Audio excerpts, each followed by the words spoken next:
Приветствую! Записываем обновление обзора прогноза криптовалют. Вчера у нас произошел долгожданный слив, все его ожидали. И давайте посмотрим, что у нас сейчас происходит на монетах. Начинаем с биткоина.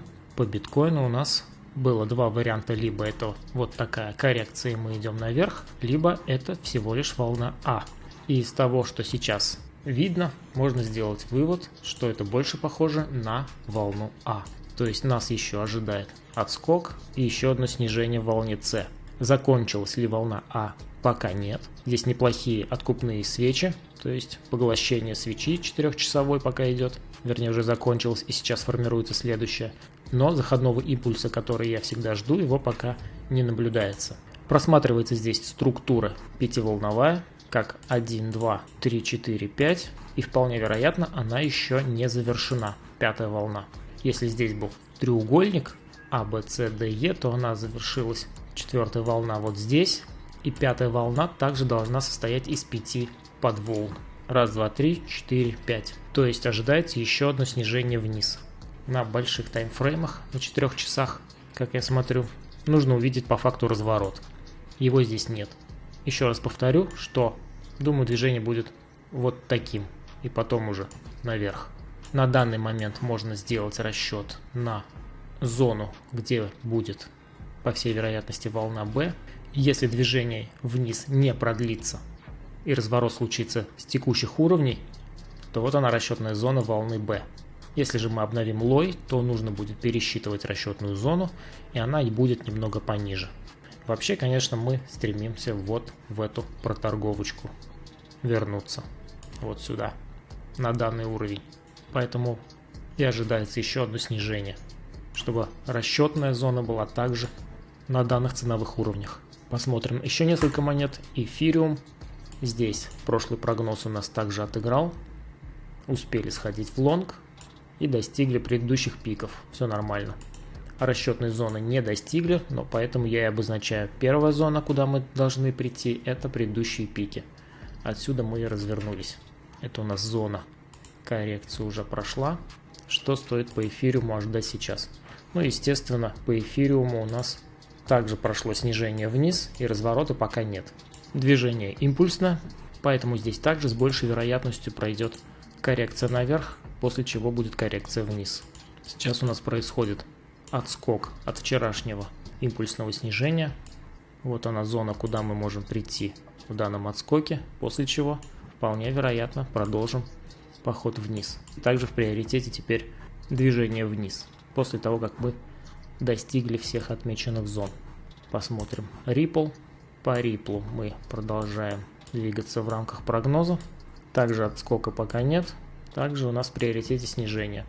Хорошо здесь видно выход объема, дивергенция, но пока заходного импульса для того, чтобы с уверенностью входить в лонг, пока такого нет. Наугад, на усреднение, смотрите сами, можете брать, дело ваше. Сигнал на разворот по Ripple пока нет, также возможно дальнейшее снижение. Что касается всей структуры снижения, сейчас посмотрим, сколько дело у нас длится, уже больше недели. Здесь также еще можно попилить. Здесь два варианта по Ripple.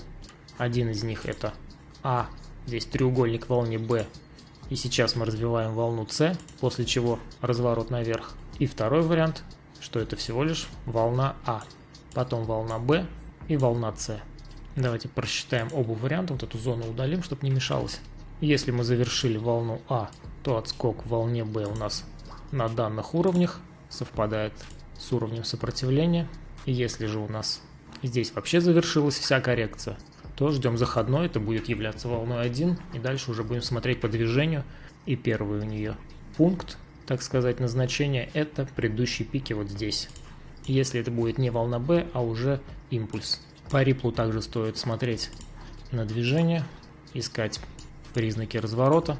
Пока также в приоритете у нас движение вниз. Вполне можем продолжить и пробить данный лой. Посмотрим еще несколько монет из комментариев. Просили доги, но здесь волны строить бесполезно. Здесь надо Илона Маска спрашивать, что он считает и как будет прогнозировать доги. Но еще раз повторю, уже как-то делал прогноз по этим догам. Структуру движения нужно смотреть, что здесь у нас памп, коррекция почти до половины и флэт.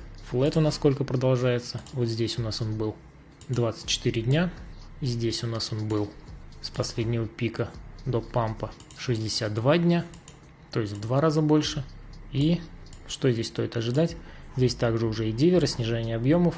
Если структура сохранит свое движение, как это было раньше, то в принципе здесь ожидается также флэт примерно на середине этого пампа. То есть на данных уровнях в районе 0.2, может быть поменьше, 0.15, флэт. Вот они 62 дня с последнего пика. Столько же длился флэт после последнего пампа. А это значит, что в середине июня возможен следующий памп. Но если брать предыдущие значения флэта 25 дней, то это вот здесь, середина мая. Думаю, будет именно так. Здесь будем флетить, а потом полетим дальше по Dogecoin. Посмотрим Dent, что у нас здесь по Dent нарисовано. По Dent у нас пока все в рамках плана. На прошлом прогнозе я говорил, что не стоит залетать в монеты просто так при достижении расчетной зоны. Вот вам и подтверждение. Расчетную зону вниз пробили, заходного пока так и нет. Это не отменяет прогноза, то что мы пойдем наверх, но получается, что с более низких уровней. Пока мы льемся вниз. И это может продолжаться вплоть до вот этих значений. И это будет нормальным. По Денту рекомендация такая, что ждем, когда он нащупает дно, получит заходной импульс, на откате берем с расчетом наверх, со стопом за основание. Все по классике. Пока прогноз по Денту такой. И еще одна монета просили. Link. Что у нас по ней? Так, мы ее не смотрели, что ли, либо она была очень неинтересной. Сейчас посмотрим, что здесь происходит. Ну да, здесь объемы вниз. Индикатор так пробивать не хочет. Немножечко зацепил и вниз попер. Здесь также пока ловить нечего, как и по любым монетам, по многим монетам. Все пошло вниз.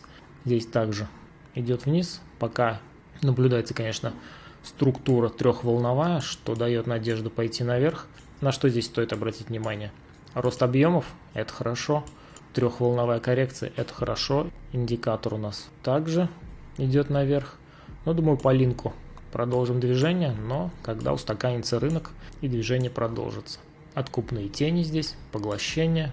Такая же рекомендация, как и по Денту.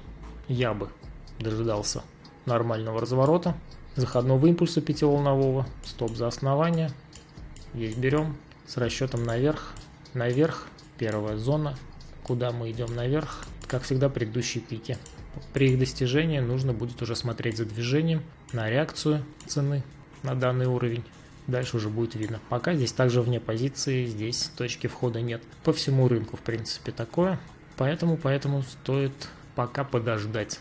А вообще, придерживайтесь своей стратегии. Если у вас стратегия откупать лои, как-то усредняться, то вполне можно это уже делать.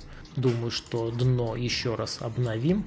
Может быть, даже сейчас, в ближайшее время, перед походом наверх в волне B. А может, развернемся отсюда и сразу пойдем в B. На этом все. Подписывайтесь на канал, ставьте лайки, пишите в комментариях свое мнение, включайте колокольчики. Всем счастливо, удачной торговли.